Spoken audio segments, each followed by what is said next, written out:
Thank you. Thank you very much. Thank you, Professor Valverde, for that nice introduction. Good afternoon. Okay, I just want to make sure you guys are awake. It's kind of tough when it's a nice warm day, you want to be outside, and here you're stuck here with me having to listen to what I'm going to talk about politics and ethnic politics here, not just in San Jose, but pretty much being displayed throughout the state of California. But before I go into that, if you can't hear me for some reason, just raise your hand and then, kind of signal to me, speak louder or something like that, and then I'll try and speak a little bit louder. But I'm just going to probably have an informal talk of about 20 minutes, and then after that we can just go to Q&A. I want you guys to be very frank with me, because I will be very frank with you and very candid with what I have to share today. So if there's any questions that you have while we talk, if you can just jot it down, and then when we have the Q&A session, feel free to ask any questions you have. So just to start out, how many of you guys here have heard of the Little Saigon controversy? Wow. It spreads. Again, my name is Madison Nguyen. I am a council member representing District 7 in the city of San Jose. District 7 is comprised mostly of Vietnamese Americans and also the Latino population. I was elected in 2005 with a special election, and then went on to run again in 2006. So my first term is actually up in 2010, and then we have to run it again for re-election. And we have 2 terms. Each term is 4 years, so that's a total of 8 years. My family and I came to the United States in the early 80s. There are 9 kids in the family, 2 parents. We first came to Scottsdale, Arizona. My dad works as a janitor for a Lutheran church. But given the fact that we're tropical people, Arizona was not the right place for us because it's really cold in the wintertime. And so we decided to relocate to Modesto, California, which is in the Central Valley. And all my life, every single one of us, my siblings, when we turned 12, we pretty much had to help our parents and work in the fields with other migrant farm workers. So in the Central Valley, you can imagine, there wasn't really much to do. My parents didn't have any professional skills, so that's how we started out. And given the fact that we came from a large families, that was really helpful at the time, right? So I did that all the way until I graduated from high school, went on to college, attended UC Santa Cruz, and interestingly enough, given my background, because I work in all the fields and all my life, when I was at UC Santa Cruz, instead of going to attending classes, I spent a lot of time walking and fighting for workers' rights in Watsonville and Salinas, which is south of Santa Cruz. So my sort of activism and activist work started when I was in college, a college student. And then, so I graduated from UC Santa Cruz, went on to University of Chicago, got my master's there, and decided to come back to Santa Cruz to finish my PhD in sociology. So that's pretty much, my background in education. I have no desire to work with the communist government. I have no desire to have any kind of communication with the communist government. And because the thing is that that's the reason why we came to this country, because we're forced out of that country. It would be so ridiculous to go back and work with them. Let me tell you something. As a council member, there's absolutely nothing I can do, in terms of international relations or international policies. So these notions of communism to me is so absurd, because this is the reason why we came to America, to have this freedom of speech, to have voting rights, right? And so to take somebody, and frame them as a communist, I just think it's really ridiculous. And we need to get past that.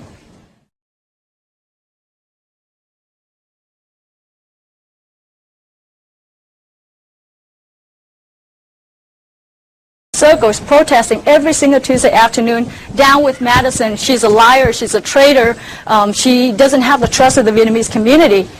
I mean, it was just becoming this circus, at City Hall every Tuesday afternoon. And then we had the second meeting where we had the largest sort of turnout for a council meeting, because usually our council meeting, we don't have that many people to participate. And when we had a meeting on the naming issue, we had over 1,000 people who came to City Hall, over 400 people who spoke. And so as I was sitting there listening to these people come and speak, because it was a public forum, everyone had 1 minute to speak.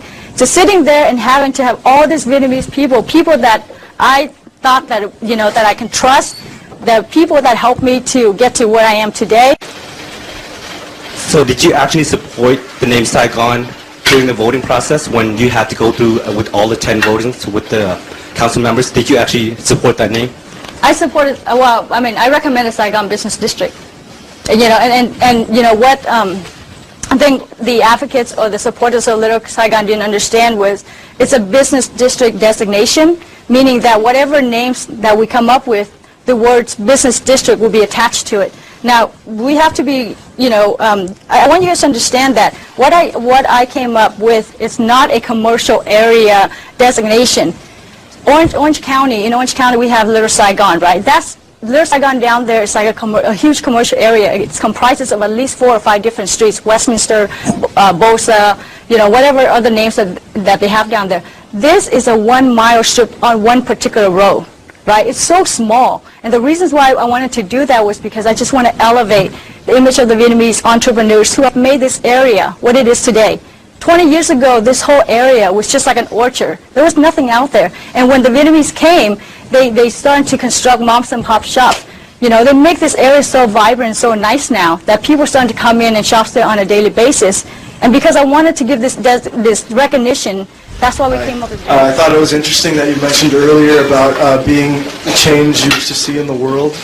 And you also mentioned that you live in a high-tech city, and you even get trash talked about on the internet and stuff.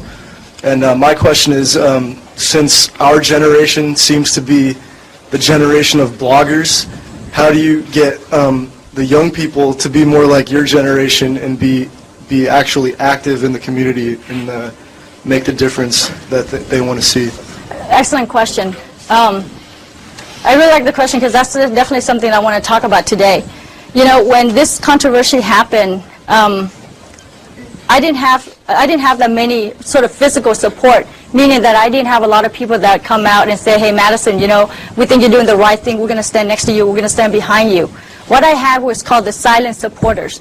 The majority silent supporter, meaning that people actually support what I was doing, but they were just afraid to speak up, right? They go on the internet, they write all these blogs, they go onto Facebook, MySpace, and they write all these things. But when I asked them, can you please come out and speak up for what you believe in, nobody wants to do it, right? And I think, and so why is that happening? Why is that we have values, we have core values, core principles, core beliefs, but we're not willing to stand up? Because people have different interests. And you know, if you look at the older generation, they have business to run, right? They're afraid that somebody's going to come and maybe say something or you know, discourage people from shopping at the retail area. That's understandable. I mean, if I was a business owner, maybe I have to reconsider that too. But what really saddens me is when you have the younger generations who grew up here, who have all this ability to write, to read, and to understand what's going on and have core values and are willing to stand up for what they believe in. That's very sad. That's very sad to me, right? And I hope that when I come to institutions like this, universities like this, that I'm able to enlighten or empower young minds, because you guys represent the future of this country. I have a couple of questions. I mean, as a councilwoman, I'm pretty sure you realize that in democracy, the majority rule and the voice of the minority is not heard, right? And you mentioned earlier that the majority of people support the name Little Saigon or New Saigon. So my question is, why did you decide on Saigon Business District, and why not like Vietnamese town, like as Chinatown? And my other question is, what gives you the right to decide that is the name when the majority of people say it should be Little Saigon or New Saigon? Good question. And that's probably one of the reasons why this controversy happened. You know, let me just start by saying that I am truly impressed with the organization or the organizational skills that advocates of Little Saigon were able to generate. I haven't seen that kind of grassroots campaign in a long time, and it's really impressive to be able to get that kind of excitement and bring out 2,500 people to fight for a cause, right? So, but I wanted to answer your question. I represent a district that has 96,000 people, right, from different ethnicities. The largest crowd that we saw that was able to generate and come together to support Little Saigon was 2,500. And that was reported in the San Jose Mercury News, as well as some of the other sites, right? So if you look at the percentage of 2,500 versus 96,000, that's a little bit over 2%. Does 2% represent the majority? It's up to you to answer that question, right? And for me, I ask myself the same question. When I sit in the office and I get countless emails and phone calls advocating for other names. I have to take that into perspective, right? And the same thing with Little Saigon, the same thing with the name New Saigon. We have letters that came from 15 different presidents of Vietnamese organizations advocating for New Saigon. So here I am, again, just to answer your question, I couldn't go with one or the other, even though I really, really wanted to, right? But when you're an elected official, you have to make difficult decisions. I'm not in a position, I'm not in a business to make everyone happy, and I'm not in a business to make everyone like me. I would do a big disservice to you if that's who I am, because I would do a disservice to other people, right? So I'm just trying to do my best to come up with the best compromise in the name Saigon Business District. I just want to respond to when the guy in the striped shirt mentioned the communist term being thrown out as a defense mechanism. I feel as if that is a valid justification because, as you know, our older Vietnamese parents, they have limited knowledge when it comes to English, so they can't express themselves as clearly and as thoroughly as they would like to express. However, I do believe they have justification for why they would not necessarily call you a communist, but just have a negative impression of you. Do you know what I mean? Like, that's just a way of, I guess, showcasing that. I believe that, first of all, you've made a statement that the people who are doing businesses on Story Road, who live within 1,000 feet of this area will have the biggest input in regards to what the name will be. Now, even if all of you, let's say 100% of you, including myself, like the name Little Saigon, right? But since we don't live there, we live about 3 or 4 miles down, and our input is not going to make that much of a difference. From that statement, the RDA proposed a survey. The RDA, for those who don't know, is the redevelopment agency. The RDA proposed a survey, and from the survey, the public meeting was held on October 10th, 2007, and it showcased that Little Saigon was the top vote getter, with Saigon Business District being the lowest one. So when you tell me that you're representing the minorities, those who are afraid of speaking up, and there's more people who want other names, I don't really think you're representing the majority. When it comes down to voting, majority is what really gets, at the end of the day, the votes gets in, and you count the votes, correct. Second of all, when it comes to the recall... Can I answer that? Yeah, of course, yeah, of course. Let me Sorry. No, go ahead, keep that. Everything she said is factual. We had a community meeting. We sent out, what we did was that when I proposed this project, it was the first of its kind, right? It was the first of its kind because no one has able to propose a project such as this, right? And so because we didn't have a project before this, we had to use sort of land use policy that we applied to different land use designation in the city.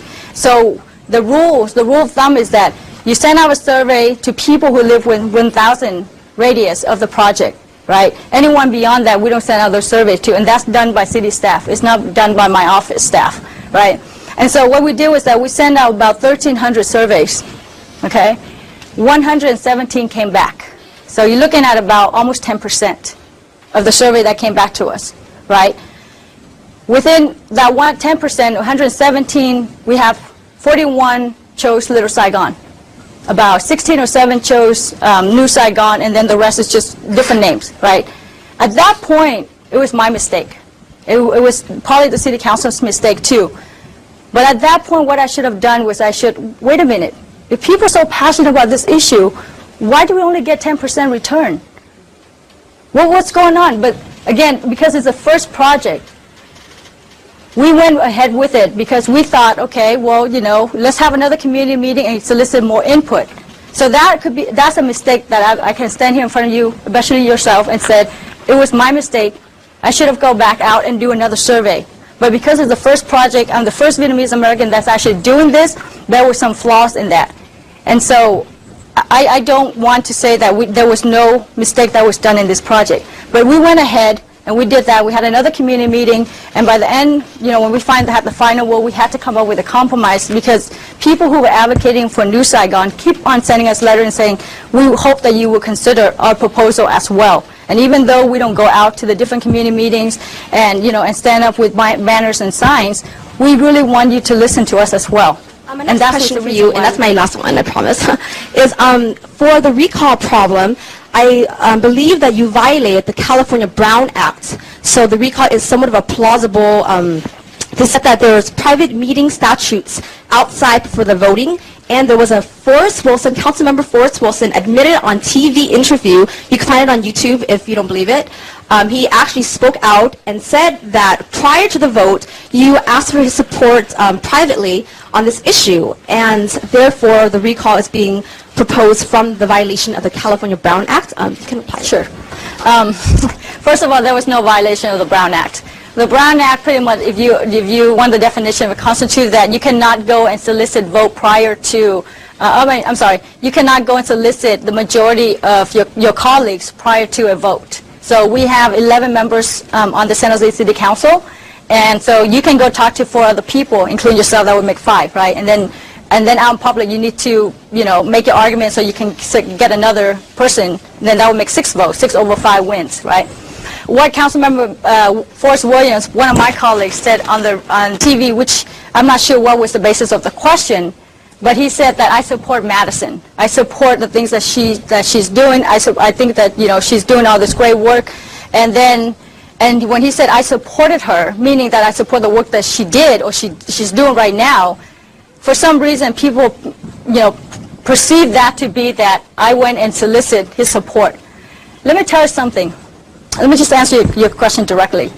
As a council member, the first thing that we know is that we should never violate the Brown Act. Meaning that I'm sorry. Okay, let me. You had the opportunity. I want the opportunity. This is a very fragile, very vulnerable, very sensitive issue. The last thing I want to do is mess it up by going and violating something such as the Brown Act, right? What Councilmember Forrest Williams and I talk about, this happened way before the Little Saigon issue happened. This happened after the proposal got accepted by the City Council. We came back from our summer recess. I saw him at the elevator. I said, hey, how you doing? He said, hey, how you doing? By the way, Madison, love what you've been doing to the community. I think the Vietnamese community is lucky to have you a council member. Just want to let you know that I support, everything that you do. That was our conversation. And when he was making reference on the TV interview, he was making reference to that conversation by the elevator. It was a nonchalant, how you doing, talking to your colleague, okay? And if you're an elected official, it's almost like you're a professor. The last thing you want to do is to sleep with one of your students because you're going to get fired, right? So for us, it's the same thing. It's like you don't want to do that. That's just something that you never step upon. So that's why the city attorney found that there was no grounds for the violation of the Brown Act, and that's also in the paper. And Councilmember Forrest Williams also put out a statement that we never talk about this project. Oh, okay, go ahead. I'm sorry. My question is, once your term is up, do you plan on running again, and how confident are you of being reelected? And if not, or if you don't get reelected, then what are your plans after that? Okay. Interestingly enough, I think I'm going through a recall process right now. I've been served, but I haven't seen the, they haven't published it in the newspaper, this sort of what you call notice of intention to recall, right? But once I've been served, which was last week, I have, 7 days to respond, and I just responded. So it gives the proponents of the recall 10 days to publish the intent of notice in the notice of intent in the newspaper. So as of right now, I'm not really sure where the recall is going, but I'm sure we'll find out. And so if it doesn't happen, or if I'm successful in beating, the recall, then my term is up in 2010. And after that, to be quite honest with you, right here, right now, I'm not sure. I'm not really sure. I mean, I came in here into the political process thinking that I can do something to create some kind of change, right? And to do something for the Vietnamese American community. When you say like only 10% of the votes got back from the survey, did you consider back then that 90% of people didn't care what the name was? So only 10% of people did. So I mean, Little Saigon seemed to be the number one. So I'm just curious, will you have a second survey or poll of, you should have like all the 6 names written down, and have people vote among those 6 names, see what comes out? We did. When the survey came out, we have 6 names on the survey, and within that 6 names, Little Saigon got 41 votes, and there were 117 that came back to us, right? And so you're right. I mean, and I did say earlier that I regret that we didn't send out a second survey. And the reason why we didn't do that is because, again, it was the first project of its kind. It was try and error for us. We're trying to do the best that we can, and seeking advice from city staff and seeking advice from other people. They were just like, just go ahead and have more community meetings instead of sending out a survey. And so I did what I thought was the best. And obviously, it wasn't best. There wasn't the best method, you know. But that's the mistake that we probably made at that point. I think that had we just kind of taken back and send out maybe 1 or 2 more surveys, we probably would have a better chance and a better assessment of what name was a popular name. Yeah. First of all, I'd like to say I'm not attacking you or anything. I'm just talking about the issue at hand. And it's the fact that we've settled on Little Saigon and it's proven to be the majority. But I know that it hasn't received the same endorsement and support from the city that it should have, being that it came from the people, and the people are the people who put the people in office. So my question to you is, I feel a little skeptical about you saying, we should be the change we want to see, because obviously there have been people who voiced themselves and made themselves clear that Little Saigon is what they wanted, but they're not receiving the support from City Council. So how do you explain that? Good question. And I thought I answered this question earlier, but I'll try it again. So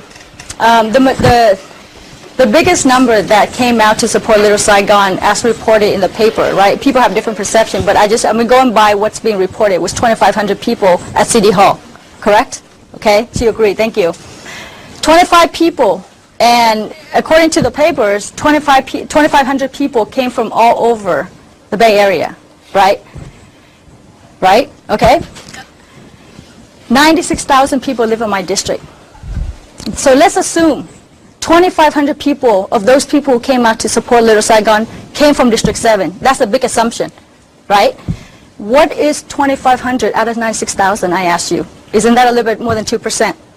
But have you imagined that you have a lot of minorities that these names don't mean anything to them, and there's those that means everything to them? That's what I'm trying to tell you earlier, that you don't know that. A lot of people don't know that. But I know, because I get those letters, I get those emails, I get those phone calls from people that don't want to come out and speak up, but they still have a desire to come up with another name, right? And so I have all that information. So you ask me, what am I supposed to do?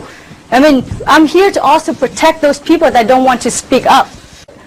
The name itself is not any kind of preference that I would want to fight over. And now we're in this, and now, I mean, the Little Saigon supporters, they have the name Little Saigon on that particular row. They just need to come up with the private fundings to fund that. And it doesn't even take that much money. And I wholeheartedly support that. I mean, I signed on the memo saying that, yes, if you want Little Saigon it is. Come out with about $30,000, $40,000, and you can have that. And I fully support that. So what does this say to you? I don't have anything against the name. It was a process that needs to be in place. And as an elected official, there are policies and process that was established before we came into office. And we need to appreciate and we need to comply by those processes. If there's no rules in this world, what would this society be like? It would be scattered. There would be no uniform. Okay, Madison, I was wondering what exactly is the racial composition of the people that you represent? I saw a TV clip online that said that actually half the people of your district said that the name Little Saigon shouldn't be used in something else, whereas 30% said it should, and the rest said some other name or didn't have much of an opinion. So I was just wondering the Absolutely. racial composition. The demographic that represents, or the residents who lives in District 7, 45% Latinos, 28% Vietnamese, 11% Caucasian, 4% Filipinos, 2% Japanese, and the rest is kind of dispersed. And you ask me why I know this from memory? It's because I'm a candidate. We have to know these kind of numbers because we have to get it out to the right voters, right? And so if you think about it, 45% are Latinos, and we have 2 major Latino organizations in the district, right? The Hispanic Chamber of Commerce and the Story Road Business Association, which happen to be on Story Road where the designation takes place, and write letters and say, we want New Saigon. I have to take that into consideration. I have no choice. I mean, these are my constituents. These are the people that that elected me to office. And so when they want that kind of name, I have to take that into consideration. So regardless of what you hear out there, there's only 25%, 28% Vietnamese, 45% Latino, right? And then the rest I just disclosed. Yes, sir.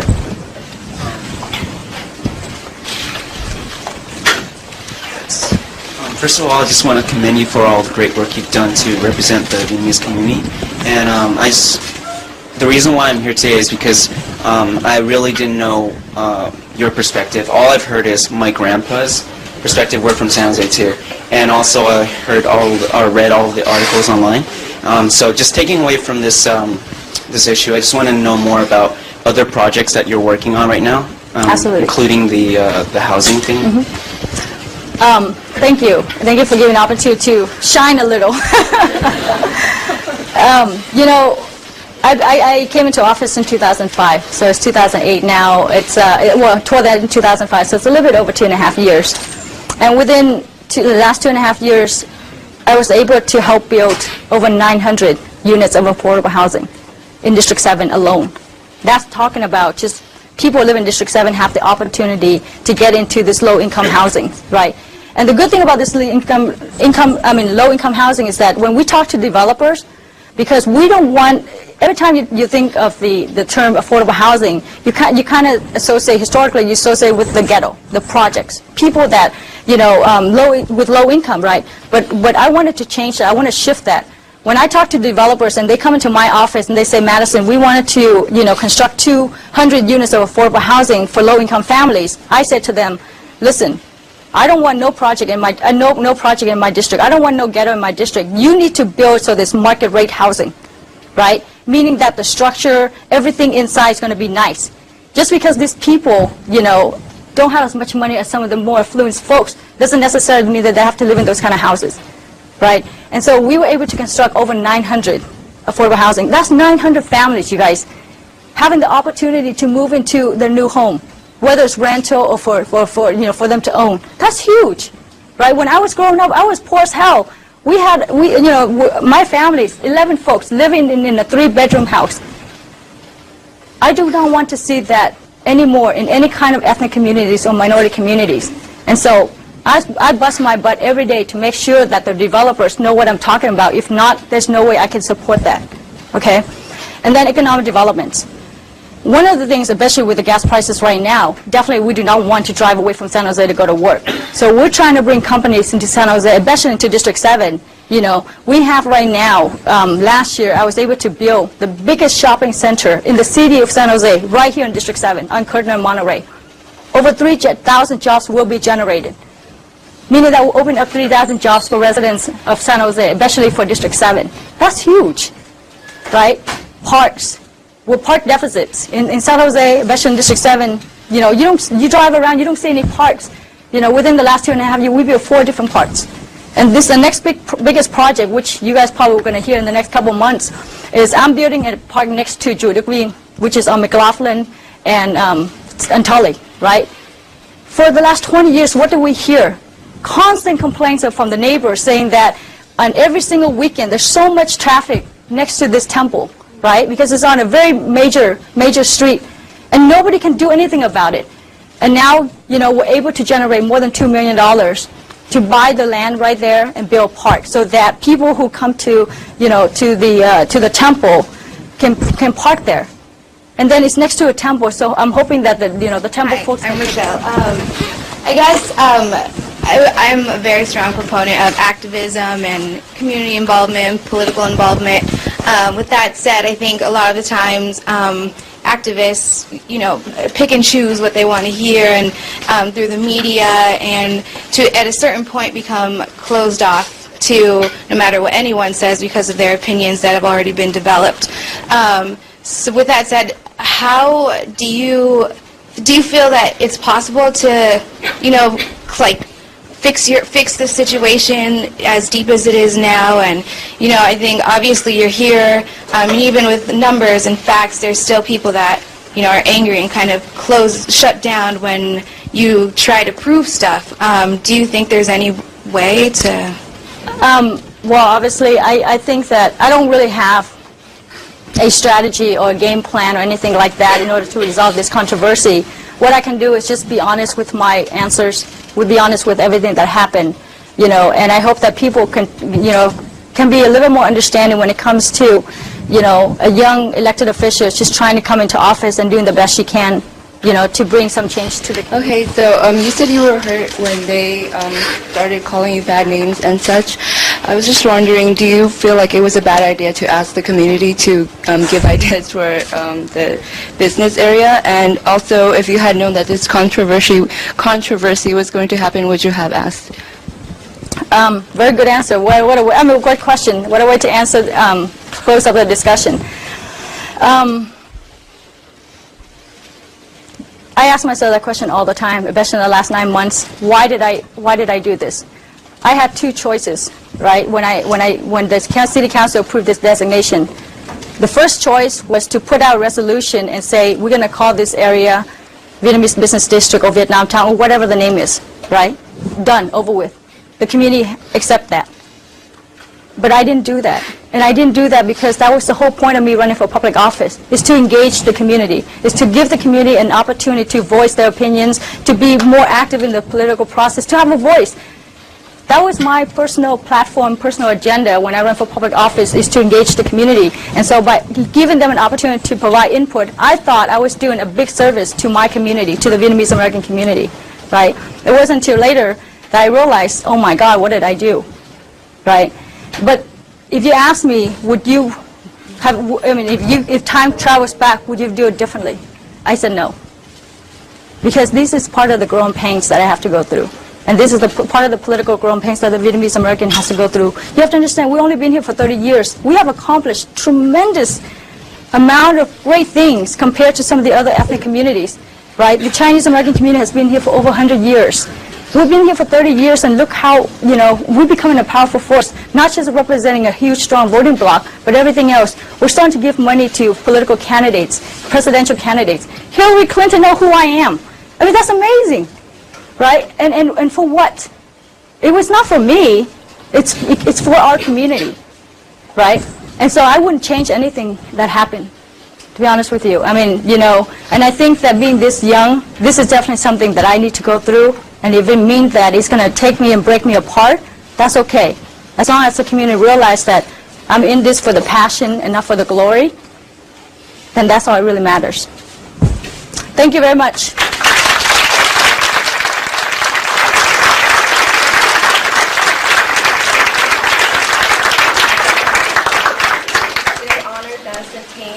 And she's making history, and I think if anything, she's saying you are going to make history. So just think about the thing discussed today. We'll have a quiz Tuesday. Just kidding. Oh, and thank you, Madison. One more applause.